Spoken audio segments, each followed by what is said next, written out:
On Second Thought, episode 325, brought to you by Hook'em.com. Our really good friends at Bud Light. Cedric Golden here with the Duck, Kirk Bohls. Duck, we got a jam-packed podcast.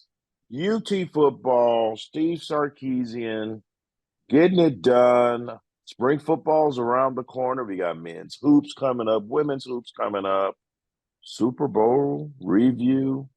You got it, and we're on it. Let's get started.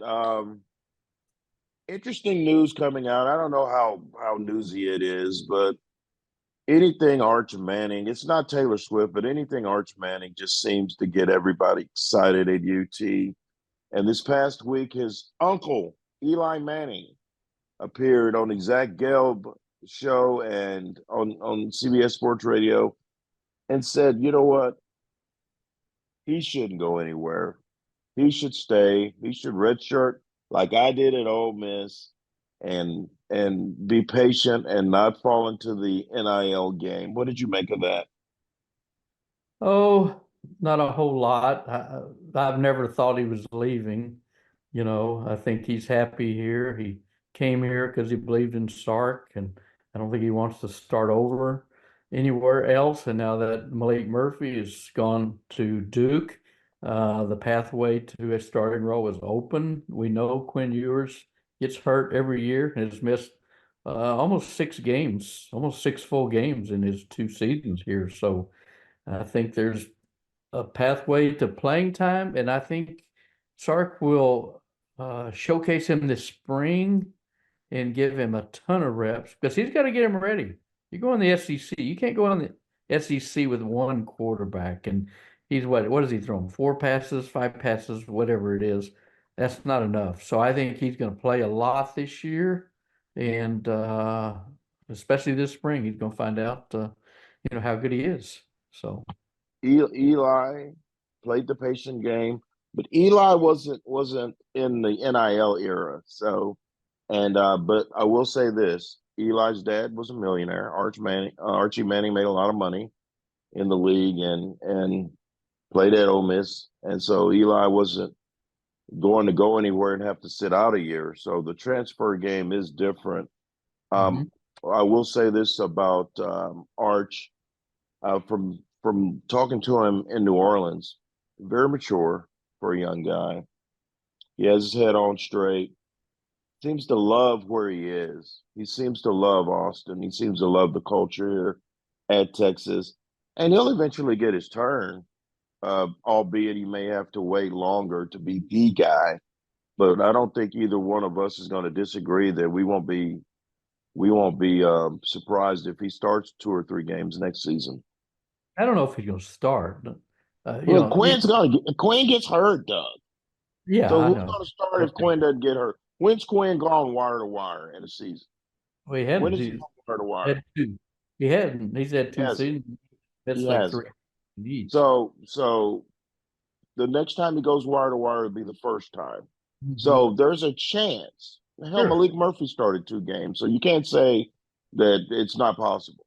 Very, very But possible you know that he's what? going He to start a needs to couple stay. games. He needs to stay healthy if he's going to be in the league. Because if he goes 3 straight years and misses multiple games, like 2 this past season and 3 and 3/4, the year before when he got hurt in Alabama, he's going to be labeled as injury prone. He's got to stay healthy. Like you look at J.J. McCarthy at Michigan, his record's 27-1. They're looking for durability. And there are already some question marks on Quinn. And I'm sure I don't know what his grade was, and maybe the grade was just return to school.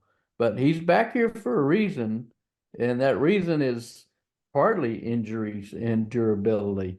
And he's got to do better decision making and better in the red zone. So it's a big year for him. But this is it for Sark Quinn, don't you think? Because if he gets hurt again, okay, his NFL draft stock is going to lessen. Or if he doesn't have that great a year, he's not going to be in demand in the NFL. And then it's like, okay, Arch, what you got? And this is a time for him to showcase himself. Or maybe he gets Wally Pitt.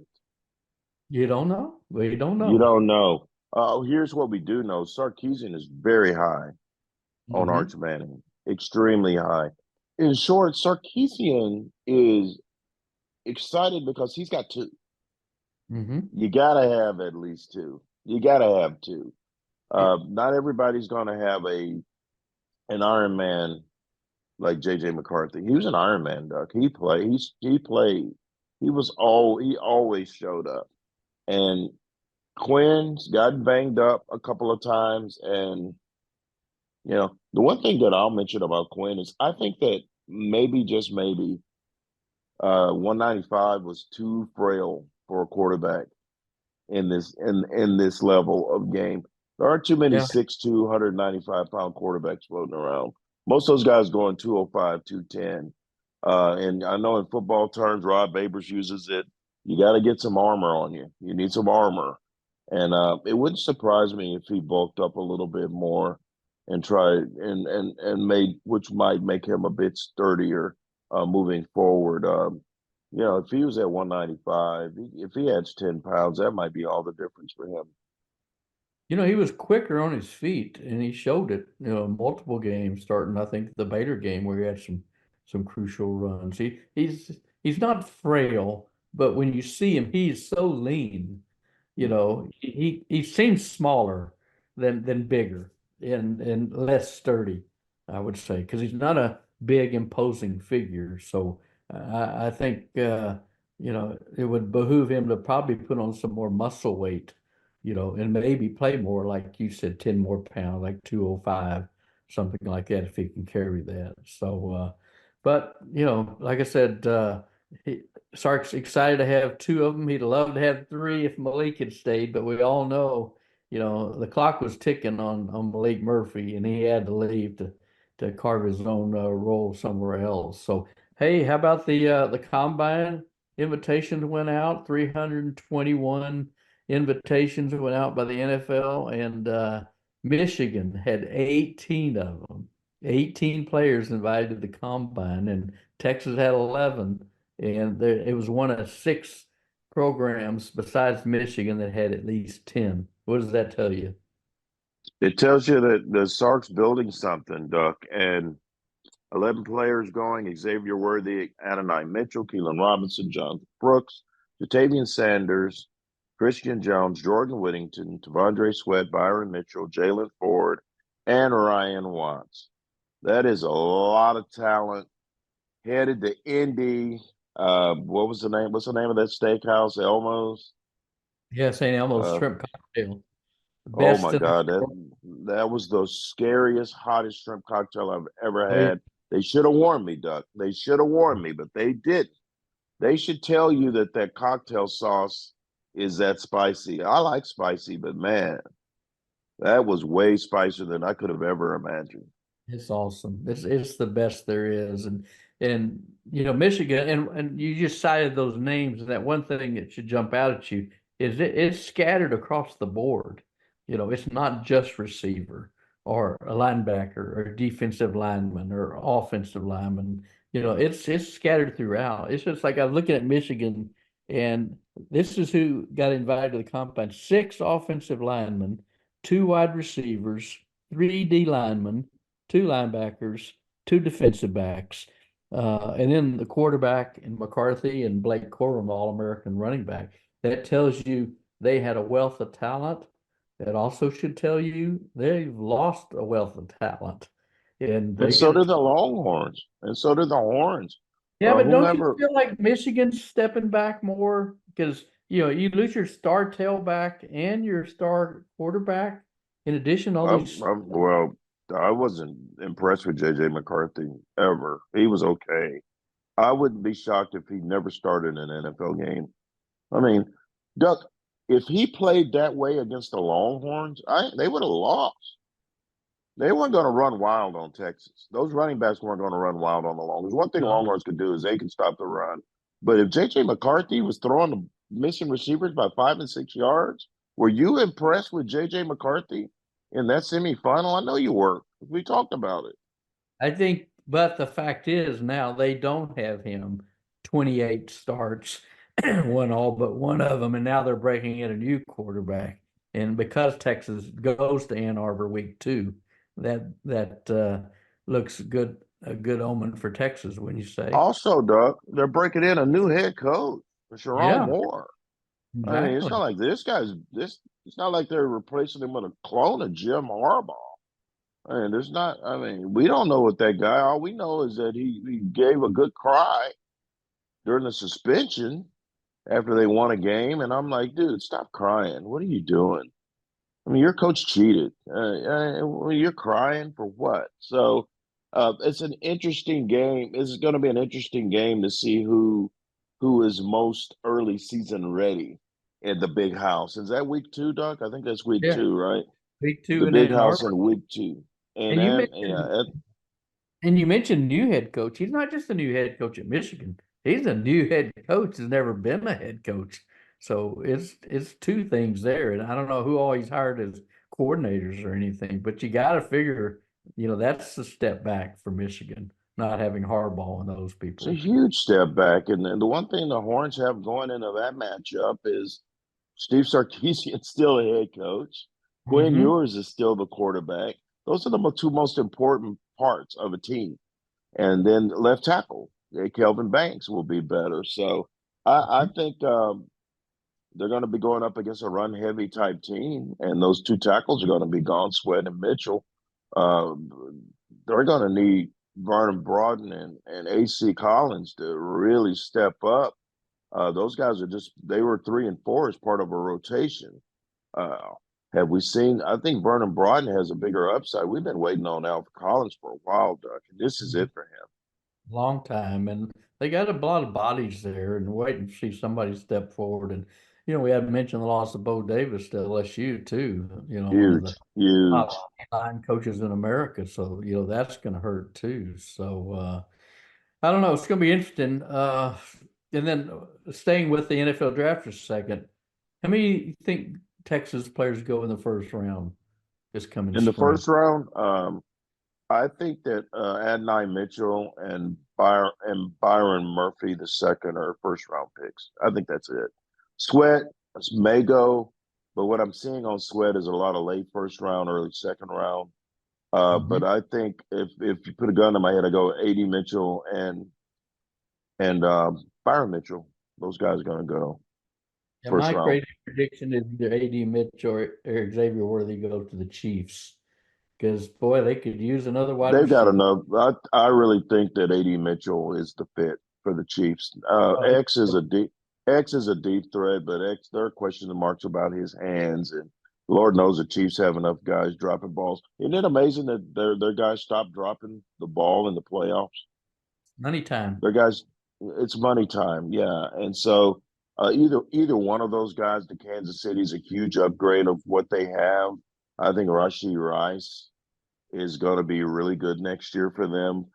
They Yeah. do need a couple of other receivers. They will draft offense in the first round, as exhibited 7 or 8 years ago when they traded up to get Patrick Mahomes.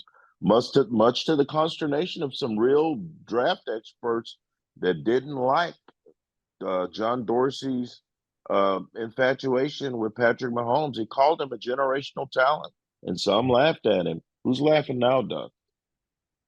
Chiefs fans aren't laughing. They're just throwing parades.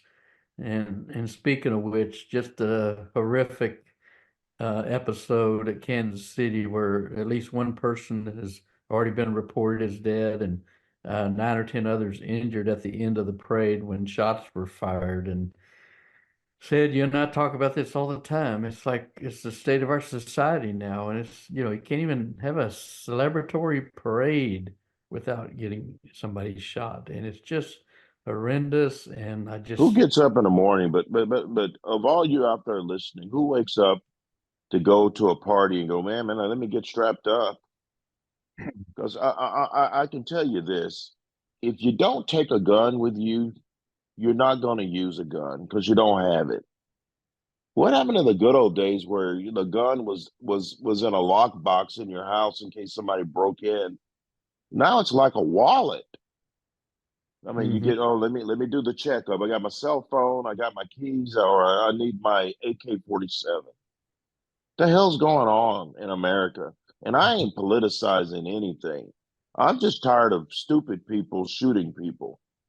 And I am not trying to hear mental illness. I know some people have problems, but there are a lot of people who just are drunk on power and have played one too many video games and they want to do the real thing. Why does this not happen in other countries? Only in our country does. There are more guns in our country than people. That's Just too stupid. too accessible. And now, recently we saw where a mother of a shooter was found complicit and guilty because should have seen the signs coming, and there were all kind of signs if you follow that case, where this kid had easy access to a gun and just the signs were all over the place. But But I what's it don't going know. to take for it to stop? Is someone going to is a famous athlete going to get shot for them to? I just think give them life in prison. Send a message. Be hard. I mean, if you're not going to control who gets the guns, then make the penalty stiffer when you misuse a gun. Because Absolutely. me for one, I am never. You will never hear me say that you shouldn't have the right to bear arms. Everybody should have that right to protect their life, limb, their property, their loved ones. Since when is walking outside and going to a parade of 300,000 people and shooting into an innocent crowd protecting anybody? It's a selfish act. It's There's selfish. no protection at all until we get serious about the crime and the penalties. We're going to see it continue. It's just tragic what's happening in this country. So, well, let's move on. Yes, you have a comment? I was going to ask about recruiting. We didn't hit on that. I know Sarkisian mentioned to us that uh, I know back in the day, Duck, Mac Brown always said, "Well, if we own Texas, we can win," and it was tried and it was true, and it led to a national championship and many 10-win seasons with teams that were 95% Lone Mm. Star State. It's kind of changed with NIL. It's kind of changed with recruiting. It's more fluid because kids can leave right away and go somewhere else. Sark, it makes no secret that he wants his footprints on the West Coast. And during his time, there was 15 scholarship players from the Pac-12 area, and including guys who are leaving. You got Xavier Worthy, Malik Murphy's moved on. Bijan Robinson was big from Arizona. You got the young DeAndre Moore coming back, Brandon Baker, an incoming offensive line, just to name a few, Doug. Why do you think that's important? And I know Sark is from Cali and he played West Coast football. Why do you think that's important? And do you think he'll run the risk of alienating some very influential Texas high school football coaches? He always do to a certain extent, as long as he makes his living here in the Lone Star State. Obviously he knows he'd be foolish to just ignore all the talent there is in Texas. But for him to have gotten 15 players in the last 3 years from the footprint that is the Pac-12, and it's a growing footprint because the Pac-12 is dissolving and becoming a glorified Mountain West conference. And a lot of there's so much talent, west of the Mississippi, and they're not all wanting to play in the Mountain West Conference. We do know that.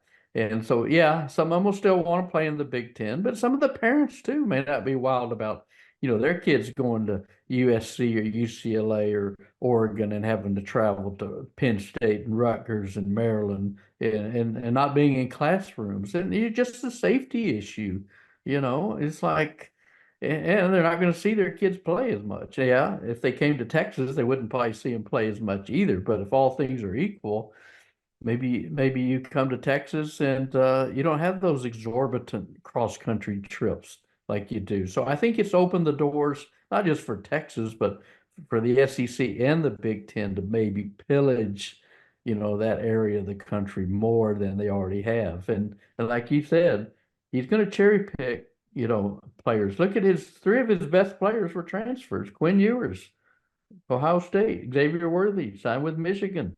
A.D. Mitchell started for two Georgia national championship teams. Those are, where would Texas be without those three? And so, and then Ryan Watts is another guy who went to Ohio State. So I just think we're going to see more of that cherry pick. And he's got to be careful. You raise a good point. He's got to be careful not to alienate the Texas high school family, because that's got to be first and foremost in his mind. That's still got to be where the bread's buttered, don't you think? Absolutely, absolutely, and I don't think he'll need to get away from it that much. And like you said, he does it to fill voids.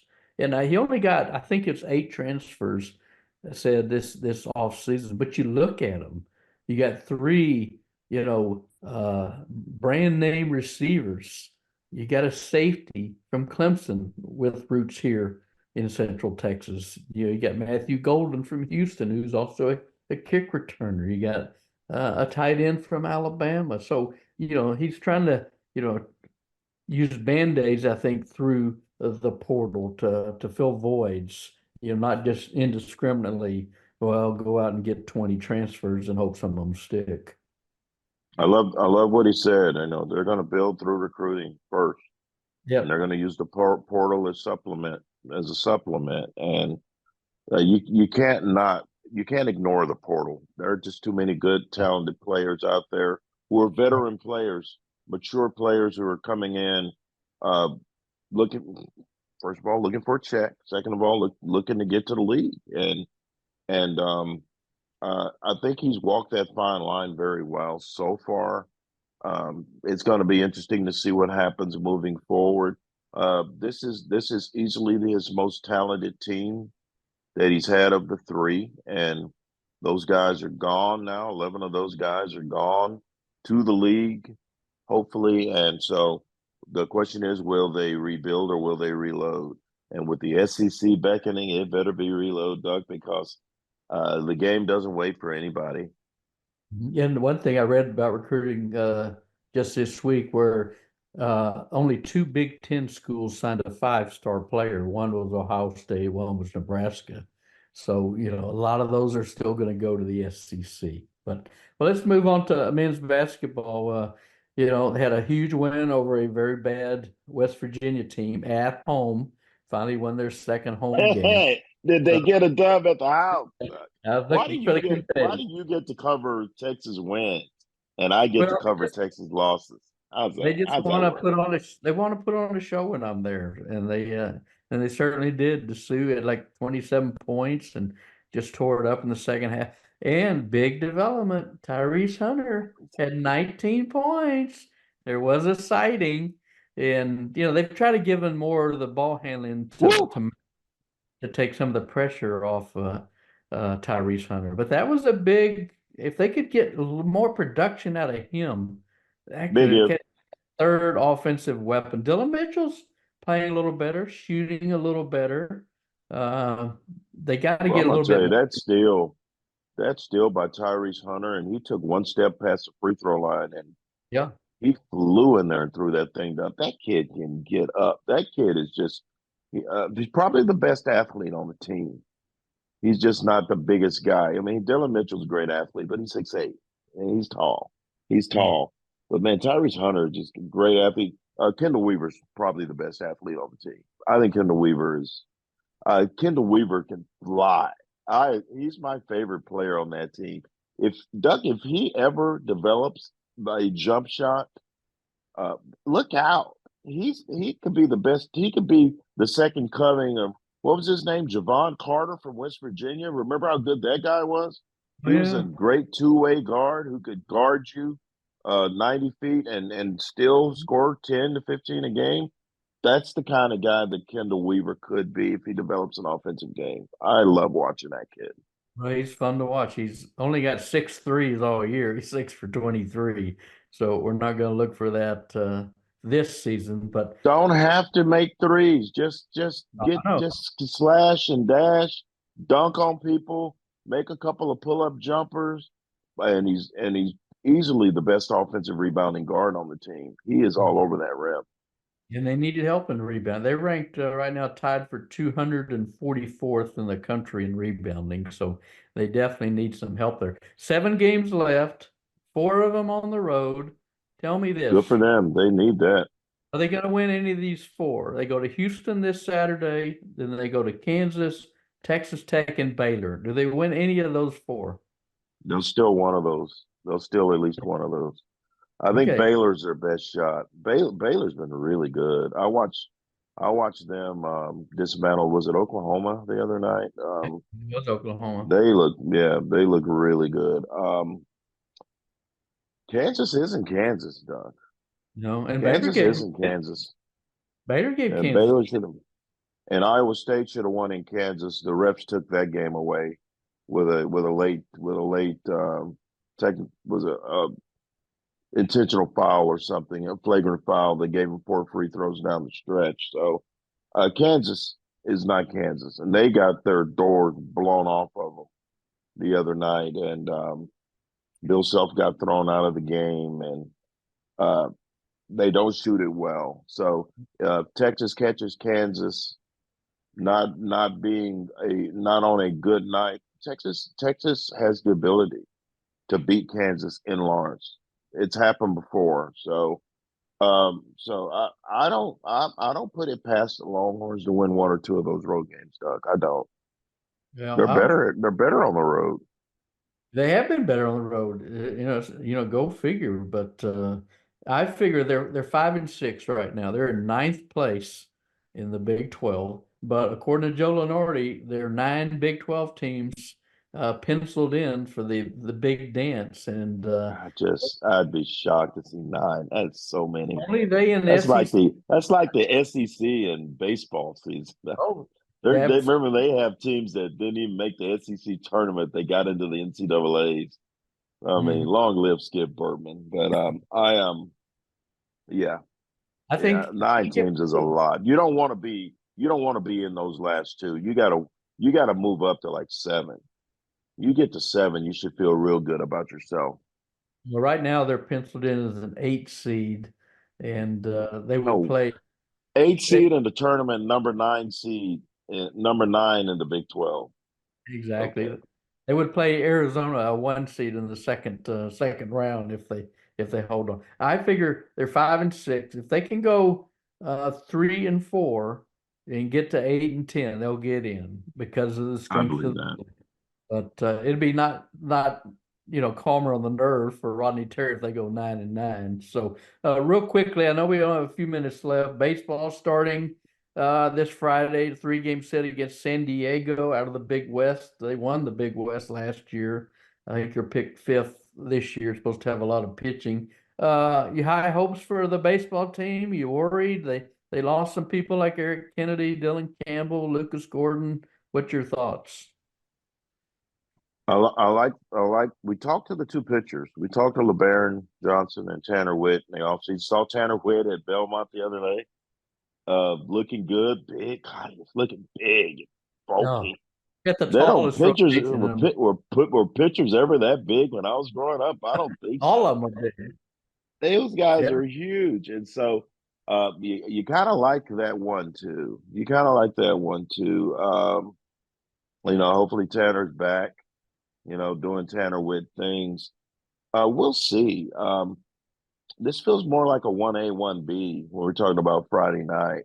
I think LeBaron is the guy that's penciled in. We'll see if he's throwing strikes. We'll see if he's throwing strikes. We know he throws hard. We'll see if he's throwing strikes. A lot of new faces, Duck. And I'm not going to talk out of my realm because I couldn't begin to tell you if they're reloading or rebuilding. I hated the way the season ended last year, and I'm sure they've used that as fuel coming into this year. Losing that ball in the lights, in the twilight in Stanford is not a way to go out. The two big issues, I think, finding a catcher after Silas Orduan and then Guillemette last year. They need a steady hand behind the plate. Jalen Flores, shortstop, had a rocky year as a freshman, hit 175. Is going to have to do a lot better than that. And then Luke Storm, the promising transfer from Duke, who's supposed to be a first baseman, ended up retiring for personal reasons. So probably that moves Jared Thomas, last year's first baseman, back to first, and he was kind of projected as an outfielder. And 2 outfielders to look out for, Longhorn Nation: Will Gasparino from California, and then Tommy Farmer, 6'3" outfielder, walk on. Those 2 could really be big in the outfield. They got Porter Brown back there, unlike Downtown Porter Brown's back. Peyton Powell is back. I mean, He's now back a third mainstay. He is. So anyway, I know we have a minute or so left. Anything from the CDC town hall jump out at you? They may build an arena for volleyball. That'd be nice to new see. scoreboard, new jumbotron. They're putting a backdrop on it, Duck. And CDC says when those road teams roll up 35, they're going to see that big burnt orange logo, and they're going to know they're playing the Texas Longhorns. I think CDC. I think they probably already know because they just landed in Austin and they're on the way to the game. So I think they probably knew before you Probably a good redid the guess. scoreboard. But new scoreboard, new suites, just spending money because they have it. And good for them. Good job, CDC. Good job. And next week, new podcast, and we'll be back. New podcast next week, and we might try to get CDC, Doug. We'll see if we can get CDC. But we'll know more about hoops as well because March Madness is coming up. Thank you for Close. joining us for 325 in the books. We love you. Happy Valentine's. Belated for those that didn't get the candy. For the Duck, I'm Ced Golden. We'll see you next time.